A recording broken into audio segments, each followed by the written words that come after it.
So I'm with Eric Wolterstorff. Hi, Eric. Hey, Serge. So you have a training program about the trauma integration protocol, and a lot of the focus is on transference and noticing it in a somatic way. Yes, yes, just so. Would you like me to start with an example? That would be great. Sure. When we're working with a client, we may notice. I'm going to give an example of sort of kind of transference triggers in the moment that are coming from the client. So I'm remembering about 20 years ago working with a client, a young man who whose father had been in Vietnam and seen a lot. One of the people who was actually in the front lines and saw a lot of death. And his father, when his father was triggered, would suddenly attack his son. So from the time that he was 3 or 4 or 5, he would just memories of just all of a sudden his father would just grab him and throw him across the room or something like this. And he learned how to defend himself through boxing. And by the time he was 15 or 16, he got to the place where he could defend himself against his father. And then the violence stopped. Okay, I didn't know that yet. We had just begun work and he had just dropped into a state of mindfulness. We were doing some basic resourcing work. And for some reason, he trusted me enough to close his eyes while he did that. And when his eyes were closed and he was dropping in internally, I felt something I have never felt in a session with a client before or since. I felt such an urge to jump across and punch him in the face as hard as I could. It was just, I had to hold myself down. I wanted to so much. And I went, wow, what is happening right now? Is this inside me? Is this coming from him? Is this something different that's neither? What's happening right now? And as we went further and we learned more, we began to learn more that, yes, this is the dynamic that he had grown up with as a child. He becomes vulnerable, and in a moment of vulnerability, he's suddenly violently attacked by someone whose job it is to take care of him. So the beauty of it here is that the counter-transference that you experienced, wanting to punch him and sensing the violence in the room at a body level, because you really felt your whole body wanting to do that. Yes. And so you had the space to contain it and to stay with it. So what happened as you were containing it? Well, first I want to say at that time, I was not containing it because I had any degree of expertise in transference. I had basic ethics, professional ethics, and I had common sense. I shouldn't punch this person. That's the only thing that stopped me in the moment. There was. So when I say that, when I wonder was that transference, counter-transference, actually that's a thought I would have had much later. In the moment, I couldn't have had that thought because I didn't know what transference or counter-transference was. What's just an unexplained thing about yourself? To say, I'm noticing something very strange about myself, that I'm not usually somebody who punches my clients, but I have this irresistible urge to punch him. That's right. That's right. That's right. So what in the heck is going on? So I contained it and we just kept going with the session and we worked along and that was fine. I didn't say anything about it. We went along later and we took a history later. And as we took the history, I began to, again, with no particular expertise in trauma or transference or how it works or anything, I just went, so he grew up with this and that's kind of happening now. Those things are related in some way. I don't understand, but now I think I know where it came from. Because I didn't have that history. I didn't have a history of being suddenly struck or suddenly striking. That wasn't part of my direct past. Boy, was it part of his. So and was it in any way related to the reason he was seeing you for therapy, or was it totally? No, he was working. He came in with what we would call now complex trauma. So there was a whole mixture of things together. It was not, my life was okay, except that my father was violent. It was like my life's confused. And I have all these symptoms. So you had really nothing to hang on to with that strange feeling that you experienced. Shall I keep going? Another story? I would be kind of maybe take this story. Sure. To continue a little bit about what's of interest to me is the birth of the insight, that there is something, I'm feeling something. What I'm feeling is not necessarily just me. It may be something in the situation. What is it in the other person that might have provoked it? I'm kind of curious to see, the birth of seeing things differently. Yeah, that's great. So the insight came through me as I was studying and learning about group dynamics in the following years. And more, I began to understand what happened in a traumatic event and somebody's memory of it as like the script of a scene in a play. So when that young man was with me, it's not as if his memory was of being suddenly struck, and that was his memory. It's much deeper than that. His memory was, okay, he has a memory of being struck, but then this man struck him. His father struck him. So with whatever empathetic capacity he had at 3 or 5 or 10 or 12 years old, that empathetic capacity was trying to figure out his father. What is my father thinking? What is he feeling? We have, right, there's empathy very different from sympathy. Empathy is simply, can I imagine what you're thinking or feeling, or where you've been, or what you might do? And a lot of times empathy is connected with sympathy, but this is simply what are these other people thinking and feeling? And you can see why that would have been so important to that boy, because the better he could understand his father, his better chance of seeing it coming, heading it off, doing something so that his father might not do it. So Yeah, a he's lot trying of to his make mind sense of it. is trying to make sense of it. And a way that we make sense of a situation is we try to imagine what other people are thinking and feeling. So he's dreaming into the role of the perpetrator because he needs to understand that role. He's also dreaming into the role of the bystander. Why did his mother never stop this? Sometimes she was present, sometimes she wasn't, but she knew about the dynamic. Why did she not stop this? So as hard as he can, he's trying to imagine his mother. What is she feeling? What is she thinking? Why does she not come in and help her child? So, and in this particular scenario, there's not a savior. Kind of he becomes the savior when he learns how to box, and box very well, and box well enough that his father couldn't hit him anymore. So the savior is yet to emerge a decade later. So in his mind, he's got this memory, and the memory is not of what happened to him. His memory is of the scene of the crime. Here is the child being hit by the father while the mother distances herself. There is no savior. That's the Right. script. So the two people who love me or should help me or should love me and help me, one of them, the father, is hitting me. The other, the mother, is like staying as a bystander and doing nothing. So Yes. what is happening? And all the emphasis is on empathy, but empathy brings him nowhere. And it's only 10 years later when he learns to fight that he actually finds a solution to it. Right. Right. Now, he might have found something through empathy that could have helped him to manage it, right? Well, let's go to that Yes. in a minute, but he did not. Okay. So over time, he developed his own solution to this threat of his father. And the solution was to become so strong and fast and physically skilled that his father could no longer attack him because he could knock his father out before his father touched him. So he developed his own role of a savior in that situation.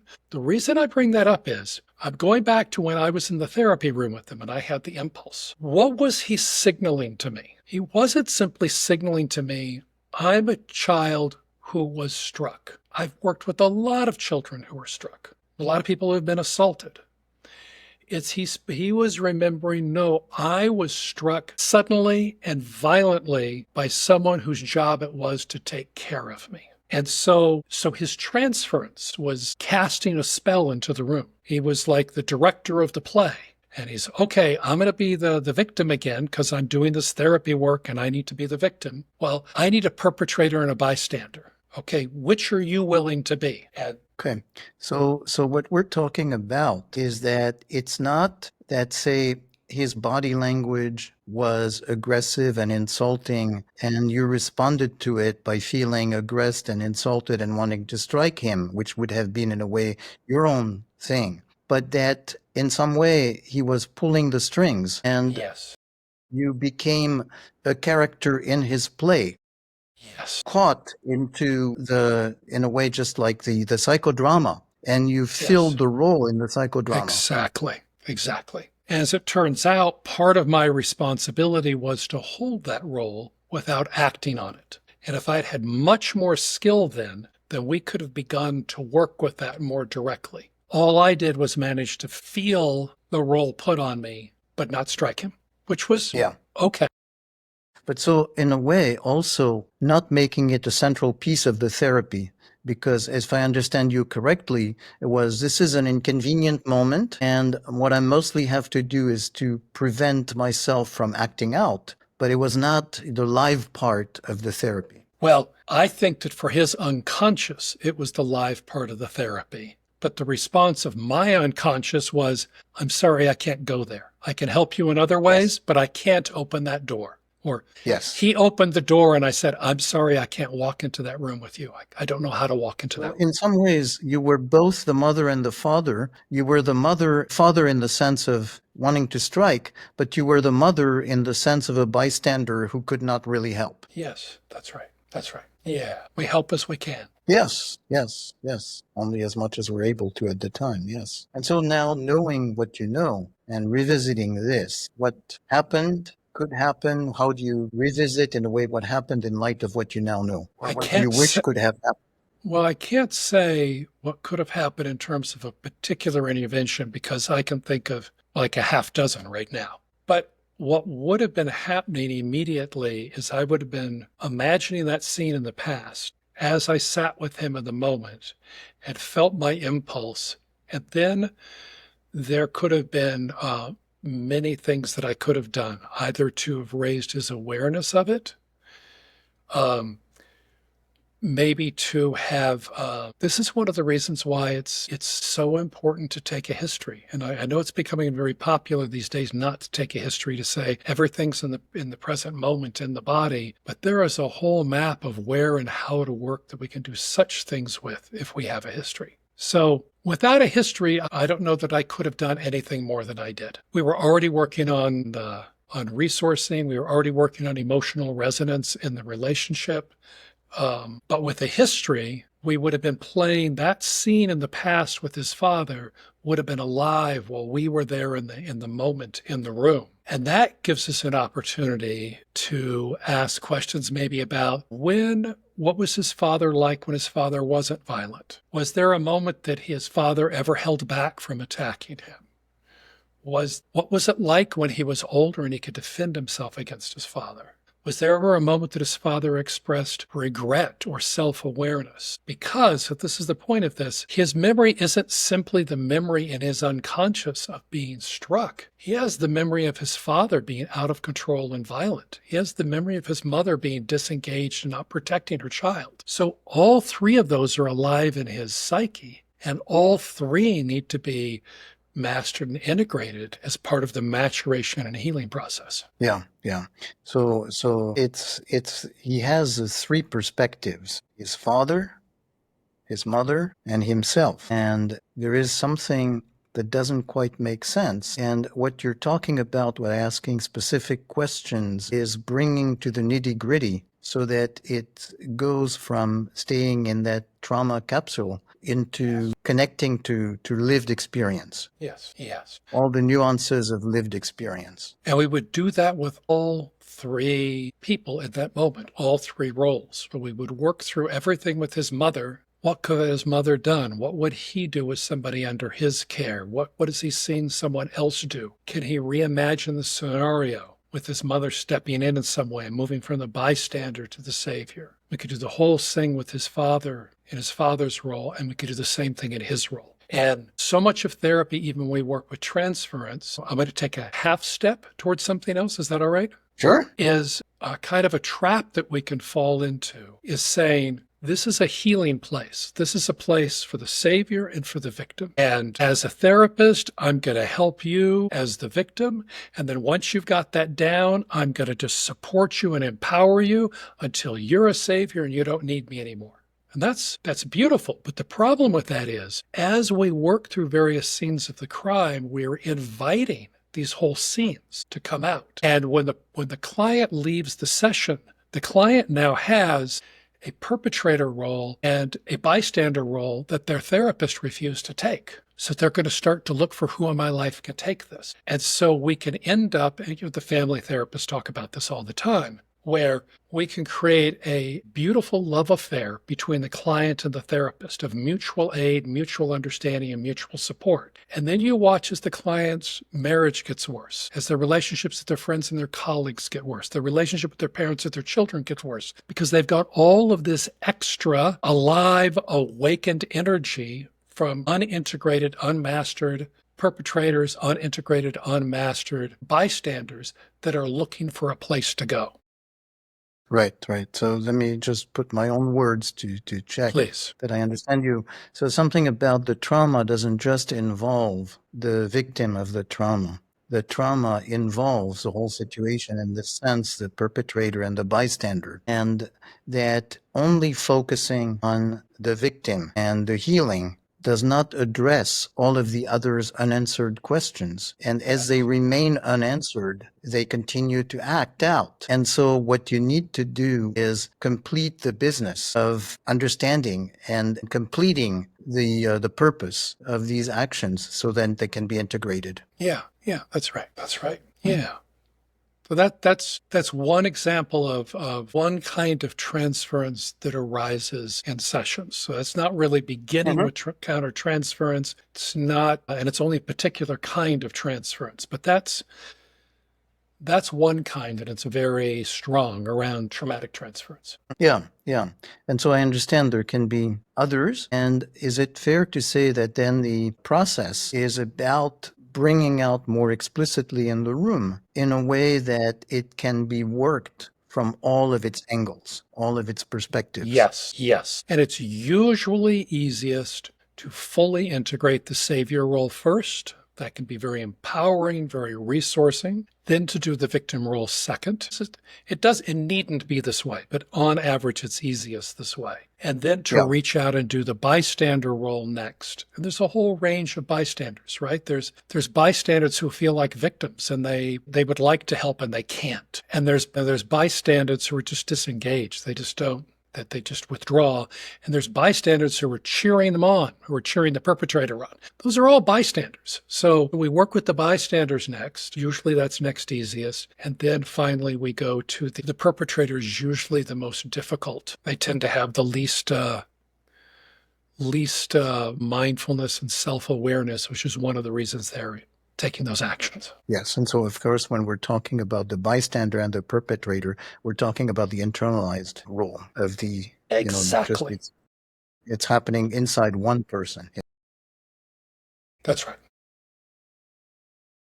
Cool. Really nice. Yeah. Well, it's just I have a sense of that drama, that hyper concentrated, and the unfolding it and giving space to unfold and play out in a way that it can finally just be seen, be felt, and integrated. Yes. I've not done it. I've participated in all sorts of different ways of doing psychodrama. In particular, Arnie Mendel's wonderful work. We lost Arnie this last year, but Arnie's beautiful work. Max was my main teacher, Max Schuppbach, and then Arnie and Amy and Jutta also was with Max when I studied with them. But they have a beautiful way of working with these group processes and giving a space to every place. They tend to work, at least they did 20 years ago, with a lot of drama. And we really want to minimize the intensity when working with trauma, right? Because there's already so much bound up intensity in the event that we want to create a strong, firm, gentle container and be really precise as we invite this to unfold. So we don't need, but the inclusiveness of Arnie's approach to create space for every role that was there, perpetrator, victim, bystander, savior, to really bring all of those voices together. I think that a very gentle, focused version of that for trauma would be a lovely way to work. And I've thought about it for a long time, and I've just not organized it or done it. But it's sort of because it would be easier than doing it one-on-one. You can do it one-on-one, but it would be actually easier and more supportive for the client if the container was set up well. They would feel much more support if it was set up right. It felt like a good place to end, and I would ask you if you have something else you want to add. I guess I want to add by saying there's transference, and this is kind of what I would call episodic or event memory, sort of shock trauma transference with the scene of the crime. But there's also the Bowen roles of the overfunctioning, the other underfunctioning that happen in family systems, and therapists bring those in, as well as just general concerns about countertransference. I ask participants to read Michael Sussman's A Curious Calling, which I think is a beautiful, approachable book on countertransference and some of the attractions of being the therapist and how people can find a way to play out their own unconscious, unresolved issues with clients. Sex in the Forbidden Zone by Peter Rutter is a sort of a specific kind of case study phenomenon on this. Anyway, it's so beautiful. I guess my final thing that I want to say is that when I started practicing therapy, I'm going to exaggerate this, but it was almost as if I was a mechanic and I was learning how to work on the other person. It was a car. And then it took years for me to come to what, Jung said, right? Which is it's a place, and therapy is a place where two souls meet, where it becomes what happens in this very, very rich, multi-layer connection and back and forth between two people. And just the beauty and the power of that, I love it. Great. What a wonderful quote. Thanks, Eric. Serge, thank you so much for having me here. Always a pleasure.